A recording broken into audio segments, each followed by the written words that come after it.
Chers amis, bienvenue pour ce dimanche de la Pentecôte.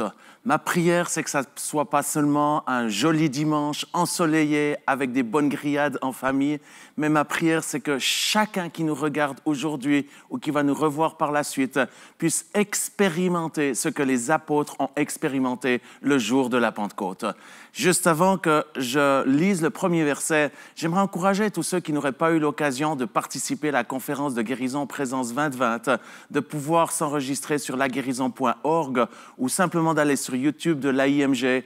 Nous avons eu, rien que sur un channel, plus de 100 000 personnes qui ont suivi de 83 pays avec des guérisons extraordinaires. C'était toute la journée, en anglais essentiellement, mais le soir, c'était traduit en français et vous pouvez retrouver tout ceci. Donc, ne manquez pas cet événement historique où c'était plus de 70 personnes, des ministères de guérison du monde entier, dans l'unité, protestants, catholiques, évangéliques, et c'était puissant avec des guérisons extraordinaires. Une des personnes est sortie immédiatement de l'hôpital, des grosseurs ont disparu, même une personne qui venait d'avoir un accident, le sang s'est arrêté, la peau s'est remise alors qu'elle avait une pièce métallique, la pièce métallique a quitté. Tout simplement pour dire que Dieu est bien encore réel aujourd'hui, qu'il est le Dieu des miracles. Et je prie aussi que durant ce moment, vous puissiez être touchés par cette puissance du Saint-Esprit qui veut non seulement vous révéler Jésus qui sauve, qui délivre, mais également qui guérit encore aujourd'hui. J'aimerais pouvoir aujourd'hui me connecter à l'enseignement que Werner Lehmann avait donné il y a quelques semaines, le dernier message qu'il a donné ici pour l'ensemble du Gospel Movement. Et j'aimerais relire ce passage puissant de Luc 4 au verset 18 qui nous dit ceci: « L'Esprit du Seigneur est sur moi parce qu'il m'a oint pour annoncer une bonne nouvelle aux pauvres. Il m'a envoyé pour guérir ceux qui ont le cœur brisé, pour proclamer aux captifs la délivrance et aux aveugles le recouvrement de la vue, pour renvoyer libres les opprimés et pour publier une année de grâce du Seigneur. » Chers amis, cette prophétie, c'est une prophétie que le prophète Ésaïe avait donnée et que vous pouvez retrouver exactement la même chose dans Ésaïe 61. Et elle se révèle, elle se manifeste lors de la venue de Jésus. Et si vous allez dans Luc au chapitre 3, verset 1, alors que tout le peuple se faisait baptiser, Jésus lui-même fut aussi baptisé d'eau. Et je profite d'encourager tous ceux qui n'auraient jamais été baptisés d'eau. Faites-vous baptiser d'eau. Ce n'est pas l'enseignement de ce jour, mais c'est une puissance spirituelle face au monde spirituel et une déclaration de votre foi qui est essentielle. Et Jésus, c'est ce qu'il a fait. Et pendant qu'il priait, alors qu'il se faisait baptiser, le ciel s'ouvrit sur Jésus. Au verset 22, il est écrit ceci: « Le Saint-Esprit descendit sur lui sous une forme corporelle comme une colombe, et une voix fit entendre du ciel ces paroles: « Tu es mon Fils bien-aimé, en toi j'ai mis toute mon affection. » Jésus, il a été baptisé du Saint-Esprit. Ensuite, il fut rempli du Saint-Esprit. Il fut conduit du Saint-Esprit. C'est tout un enseignement que d'ailleurs vous pouvez aller regarder sur YouTube. J'ai donné plusieurs de ces enseignements. Je viens de créer une chaîne de YouTube et c'est pas le but aujourd'hui. Mais alors que Jésus fut conduit par le Saint-Esprit, entre autres dans le désert où il a fait face à la tentation, face au diable, mais où il a pu par la puissance du Saint-Esprit résister et par la puissance de la parole, l'ennemi s'est enfui et c'est alors que Jésus fut revêtu de cette puissance du Saint-Esprit. Comme je l'ai dit, cette prophétie s'est réalisée par la venue de Jésus sur cette terre. La Bible nous dit « Car Dieu a tant aimé le monde qu'il a donné son Fils unique afin que quiconque sur cette terre, quiconque me regarde en cet instant, croit en lui et ne périsse point, mais qu'il ait la vie éternelle. » Jésus est venu sur cette terre, oint du Saint-Esprit. Il a été de lieu en lieu, guérissant les malades, chassant les démons, faisant du bien et touchant là partout où il était. Et à l'âge de 33 ans, il est mort sur une croix et le troisième jour, il est ressuscité et il est vivant encore aujourd'hui. Et c'est la raison pour laquelle aujourd'hui, quiconque invoque son nom peut être sauvé. Mais Jésus, non seulement il a ouvert le chemin pour que nous puissions avoir la vie et la vie en abondance, mais il a ouvert le chemin afin que quiconque, chaque croyant, puisse recevoir la plénitude du Saint-Esprit. D'ailleurs, lui-même, il l'a promis. Acte 1, verset 8, il nous a dit ceci: « vous recevrez. Il n'a pas dit vous les pasteurs, vous les évangélistes, vous les prêtres. Non, il a dit vous les croyants, vous recevrez une puissance, le Saint-Esprit survenant sur vous. Et c'est alors qu'il a rajouté ceci. Le Saint-Esprit va venir sur vous, pas pour être assis dans votre salon ou dans une pièce ou simplement être bien dans le club de l'Église. Combien c'est important de se rassembler, mais il vient sur nous afin que nous puissions être des témoins à Oron, dans la Broye, dans le canton de Vaud, en Suisse, en France, en Belgique et partout dans le monde, jusqu'aux extrémités de la terre, comme il nous le dit. Acte 2, 1, 4, alors qu'il a promis ceci, c'est là que se réalise sa promesse.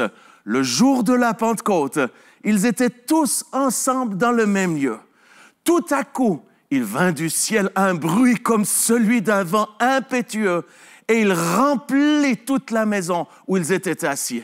Des langues semblables à des langues de feu leur apparurent séparées les unes des autres et se posèrent sur chacun d'eux. Et ils furent tous remplis du Saint-Esprit et se mirent à parler d'autres langues selon que l'Esprit leur donnait de s'exprimer. Permettez-moi de prier avec vous. Seigneur, nous te remercions parce qu'aujourd'hui, nous célébrons la Pentecôte. Ce n'est pas juste un enseignement théologique ou de transmettre quelques bonnes idées ou quelques bonnes pensées, mais nous vivons dans une saison où plus que jamais, nous avons besoin du Saint-Esprit. Nous avons besoin de, comme les vierges sages, de remplir notre vie de cette huile, de cette onction du Saint-Esprit. Et je te prie que chaque personne qui me regarde dans cet instant, que durant les prochaines minutes, tu puisses ouvrir le ciel sur eux, qu'ils puissent entendre la voix du bon Papa qui leur exprime combien il les aime, combien il les apprécie et combien il les a choisis. Et il vous dit ceci, il t'a choisi et il veut t'établir, quel que soit ton nom, quel que soit ton arrière-plan, afin que tu ailles et que tu portes du fruit. C'est pour ça qu'en cet instant, déjà maintenant, il ouvre les écluses du ciel et le Saint-Esprit veut venir sur toi. Permettez-moi de parler un peu du Saint-Esprit. Et d'ailleurs, c'est le thème de mon message. Le Saint-Esprit, mon meilleur ami. Le Saint-Esprit est tout ce dont nous avons besoin. Et la bonne nouvelle, c'est que Jésus lui-même a prié le Père afin que nous puissions recevoir le Saint-Esprit, son consolateur, et qu'il puisse demeurer éternellement avec chacun d'entre nous. Jean 14, 16, 17. Le Saint-Esprit, c'est le cadeau le plus précieux que nous avons reçu du ciel pour nous aujourd'hui. C'est un cadeau extraordinaire, mais plus qu'un cadeau, c'est une personne. Une personne qui désire vivre avec nous, qui désire vivre en nous et qui désire vivre sur nous. Chers amis, nous savons tous que Dieu le Père est une personne. Nous n'avons aucun doute de croire que Jésus est une personne, alors que beaucoup pensent que le Saint-Esprit est un espèce de nuage, une espèce d'atmosphère. Non, le Saint-Esprit est Dieu lui-même et il fait partie de cette Trinité et il est une personne à part entière. À l'âge de 6 ans, par la grâce de Dieu, j'ai fait cette expérience du baptême du Saint-Esprit dont plusieurs vont l'expérimenter aujourd'hui. Vous allez être baptisés du Saint-Esprit et de feu. J'avais 6 ans, dans mon pyjama, dans ma chambre. Mes parents m'ont simplement posé les mains. Ils ont prié que le ciel s'ouvre et que je sois baptisé du Saint-Esprit. Le ciel s'est ouvert sur moi et le feu du Saint-Esprit est venu sur moi de la tête aux pieds. J'ai senti des dizaines de milliers de volts venant de Dieu, la puissance de Dieu, où j'ai entendu son appel pour prêcher l'Évangile et où j'ai entendu également audiblement « L'Europe sera sauvée ». Chers amis, le baptême du Saint-Esprit, c'est une expérience qui change la vie, qui transforme la vie. Et c'est ce que j'ai vécu à l'âge de 6 ans et qui m'a permis de pouvoir faire les études, de pouvoir suivre le chemin en restant fidèle à Dieu. Oh, j'ai fait, pas toujours tout juste, mais l'Esprit de Dieu m'a conduit et m'a amené là où je suis aujourd'hui. Et je ne regrette rien du tout. Mais ce merveilleux Saint-Esprit, c'est à l'âge de 16 ans, seulement que j'ai découvert que ce n'était pas juste un feu ou une puissance, mais que c'était une personne. Et j'ai commencé à développer cette relation avec lui en faisant cette prière. Saint-Esprit, je veux que tu deviennes mon meilleur ami sur terre. Tu es mon compagnon, mon partenaire, tu vas m'aider, je veux te suivre, je vais écouter ta voix. Et c'est ainsi que j'ai commencé à développer jusqu'à ce jour une relation personnelle avec le Saint-Esprit, Ou une des premières choses que je fais le matin, je lui adresse la parole, je l'écoute, je lui dis que je l'aime, il me dit qu'il m'aime, il a des sentiments, il perçoit des choses, qu'il me communique et que moi je lui communique. Nous avons une relation comme ceci. C'est mon meilleur ami et je l'apprécie, je l'aime. Et la bonne nouvelle, c'est qu'il ne veut pas juste être mon meilleur ami, mais il désire être ton meilleur ami également si tu lui demandes aujourd'hui. Si tu le traites comme une personne, tu lui donnes de la place, pas juste le dimanche lorsque tu vas à la messe ou au culte, mais en tout temps, chaque jour, quand tu prends ta voiture, tu roules avec le Saint-Esprit. Quand tu vas travailler sur un chantier ou que tu enseignes dans une école ou que tu es électricien, mécanicien, boulanger ou prédicateur, tu le fais par le Saint-Esprit, l'onction du Saint-Esprit et où tu travailles avec lui et où il se manifeste à travers toi d'une façon extraordinaire. Le Saint-Esprit est Dieu. Et comme Dieu le Père, comme Dieu le Fils, il est omniprésent, il est omniscient, il est omnipotent. Et ça sera trop lourd de donner toutes les références bibliques. Trouvez une Bible, allez dans un truc online, vous téléchargez la Bible et vous pourrez trouver tous ces versets bibliques qui nous disent qu'est-ce que le Saint-Esprit fait. Et ça vaut la peine si vous voulez le découvrir. Le Saint-Esprit, il enseigne, il rappelle, il témoigne, il convainc. C'est lui qui conduit, il parle, il entend, il commence. C'est lui qui nous aide, c'est lui qui intercède, c'est lui qui pense. Il sonde les choses profondes de Dieu, il distribue. C'est lui qui amène la présence de Dieu dans nos vies, qui nous donne la capacité de marcher avec Dieu dans la victoire. C'est lui qui nous fait connaître et comprendre la parole de Dieu. Sans le Saint-Esprit, nous ne pouvons pas comprendre la Bible. Il transforme nos vies, il fait que nous puissions connaître la justice, la paix et la joie du royaume de Dieu. C'est lui aussi qui veut transformer nos déserts en un jardin qui porte beaucoup de fruits. C'est lui qui apporte l'excellence dans notre marche avec Christ et encore tant d'autres choses. Chers amis, le Saint-Esprit, c'est la personne la plus extraordinaire sur terre. C'est la chose la plus merveilleuse, la personne la plus merveilleuse sur terre qui représente la Trinité ici-bas avec nous. Et ce merveilleux Saint-Esprit, son activité, le but principal, c'est de nous révéler Jésus. L'action, le désir du Saint-Esprit, c'est que nous puissions connaître mieux Jésus. Pas le Jésus intellectuel et encore moins le Jésus religieux, mais le vrai Jésus qui est venu sur cette terre en chair et en os, qui allait de lieu en lieu, qui faisait du bien, qui guérissait les malades, qui aimait les gens, qui enseignait, qui avait une relation avec Dieu le Père. Eh bien, c'est ce Saint-Esprit qui veut nous révéler Jésus. Sans le Saint-Esprit, nous ne pouvons pas connaître Jésus, si ce n'est intellectuellement. Mais le Jésus réel, il veut venir en toi d'une façon réelle, prendre une place réelle, pas intellectuelle et juste d'une façon spirituelle, religieuse, mais il veut venir en toi, le vrai Jésus. Et ça, c'est le travail du Saint-Esprit, de t'amener à Jésus. Premièrement, de te convaincre. C'est lui qui fait, il convainc de péché, de justice et de jugement. Mais c'est aussi lui, ce merveilleux Saint-Esprit, qui veut te révéler le vrai Jésus, qui va devenir ton sauveur, ton Seigneur, mais aussi ton Dieu, et avec qui tu vas pouvoir grandir. Lorsque tu vas ouvrir la parole, qui est Jésus lui-même, eh bien, de la première page jusqu'à la dernière page, tu vas avoir la révélation de Jésus. Et c'est alors que tu vas tomber amoureux de Jésus, que tu vas adorer Jésus en esprit et en vérité. Le Saint-Esprit, il veut habiter et demeurer en nous. Pas juste pour une simple visitation, mais il désire pouvoir demeurer en nous. 1 Corinthiens 6, 19 nous dit « Ne savez-vous pas que votre corps est le temple du Saint-Esprit qui est en vous, que vous avez reçu et que vous ne vous appartenez point à vous-même. » Il désire être en nous, pas pour nous-mêmes. Il désire être en nous pour nous-mêmes, pour transformer nos vies, transformer notre caractère. Il désire être en nous pour avoir une relation avec nous, nous donner de la force, nous donner du courage, nous révéler ce que Dieu veut, aller chercher les choses profondes pour notre propre vie, pour rentrer dans notre destinée, accomplir notre mission en plaisant et donnant gloire à Dieu. Le Saint-Esprit en nous, c'est pour nous. Et ce Saint-Esprit en nous, c'est alors qu'il manifeste le fruit de l'Esprit, qui est tant important que les dons du Saint-Esprit. Le fruit de l'Esprit, si vous le laissez prendre place, c'est alors que vous aurez la manifestation de l'amour, de la joie, de la paix, de la patience, de la bonté, de la bénignité, la fidélité, la douceur, la tempérance, Galates 5, 22, 23 nous parle de ceci. Vous êtes patients, persévérants, demandez au Saint-Esprit de venir habiter en vous et il va libérer son fruit au-dedans de vous. Et il désire pas simplement être en nous, pour nous. Et ce sera la conclusion de mon message. Il désire venir en nous, avec nous, mais il désire venir sur nous. Et c'est autant important. Il veut venir sur nous avec une flamme de feu, pas pour notre bon confort ou notre vie religieuse, mais il veut venir sur nous pour les autres. Pourquoi est-il sur nous?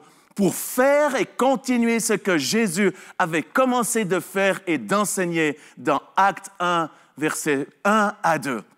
Et aujourd'hui, le Saint-Esprit, alors que j'arrive à la fin, le Saint-Esprit veut venir sur toi, pas juste pour avoir la poule de chair, la chair de poule, pour sentir des frissons ou sentir quelque chose, combien même on peut sentir ceci. Mais il veut venir sur toi pour que Ésaïe 61 se réalise, afin que tu puisses porter aujourd'hui dans cette situation du COVID-19, dans cette situation où la terre entière est ébranlée, où tes voisins, tes patrons, tes collaborateurs sont secoués, eh bien, il veut te oindre, il veut te remplir de ce Saint-Esprit pour que tu puisses porter la bonne nouvelle. Il veut te oindre pour que tu puisses guérir ceux qui ont le cœur brisé. Tant de gens aujourd'hui ont le cœur brisé. Pour proclamer aux captifs la liberté, pour libérer les prisonniers, amener la délivrance, pour publier dans ton lieu de travail, dans ta famille, en Suisse, en France, même sur le continent européen et au-delà, pour publier une année de grâce et de faveur de l'Éternel. Peu importe les conséquences du COVID-19, peu importe les œuvres du diable, l'onction du Seigneur veut venir sur toi afin que tu puisses publier, déclarer une année de grâce, de faveur sur ta propre vie, sur ta famille, sur tes enfants. Une onction pour consoler les affligés, pour accorder et donner aux affligés un diadème au lieu de la cendre, et pour donner une huile de joie à ceux qui sont dans la tristesse. Et le 10e est donner un vêtement de louange au lieu d'un esprit abattu. Le Saint-Esprit veut habiter en toi et il veut te donner son fruit, mais également il veut venir sur toi avec cette flamme de feu, accompagnée des dons du Saint-Esprit, qui sont des outils extraordinaires, qui comportent, comme Corinthiens 12 le dit, la parole de sagesse, parole de connaissance, le don de foi, le don de guérir les malades, le don de faire des miracles, de prophétiser, de discerner les esprits, la diversité des langues et même l'interprétation des langues. J'arrive au bout et j'aimerais prier pour chacun d'entre vous. Que ce que je viens d'annoncer, ça ne soit pas juste quelque chose d'intellectuel, mais qu'en cet instant, vous puissiez l'expérimenter. Et la première des choses dont j'aimerais pouvoir prier, c'est la chose la plus importante, c'est d'abord de se tourner vers Jésus, qui est le chemin, qui est la vérité et la vie. Et aujourd'hui, si tu invoques son nom, tu peux être sauvé. C'est pour ceci que j'aimerais te demander de faire cette simple prière en disant « Seigneur Jésus, je te demande pardon pour tous mes péchés. Je reconnais que tu es le Fils du Dieu vivant, qui est mort sur la croix pour mes péchés et mes maladies. Tu es ressuscité et vivant aujourd'hui. Je me repens de tous mes péchés. Je renonce à ma vie de péché. J'abandonne mon ancienne vie et je ne me tourne pas vers une religion ou une dénomination, mais je me tourne vers le Fils du Dieu vivant. Et je te demande, Jésus, de me sauver et de me donner ta vie et ta vie en abondance. Par la foi, je te reçois maintenant. Si vous avez fait cette prière, je te demande, Seigneur, maintenant de venir par ton Saint-Esprit et qu'il puisse expérimenter le plus beau, le plus grand des miracles qui s'appelle de naître de nouveau, de devenir enfant et fils de Dieu. Dans le nom de Jésus, recevez ceci. J'aimerais terminer en priant pour tous ceux qui veulent être baptisés du Saint-Esprit. Certains disent, oui, mais j'ai déjà été baptisé du Saint-Esprit quand j'avais 6 ans, ce qui est mon cas.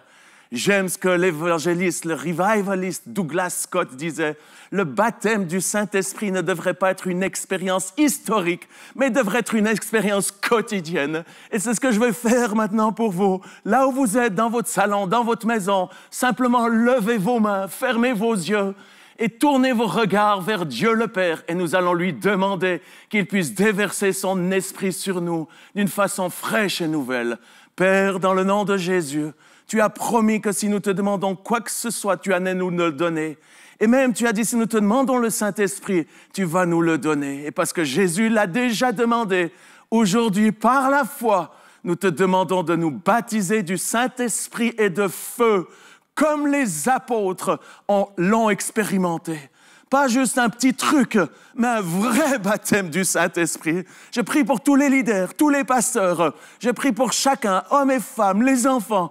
Soyez baptisés du Saint-Esprit et de feu, là où vous êtes maintenant. Et une des clés pour le recevoir, c'est cette faim et cette soif.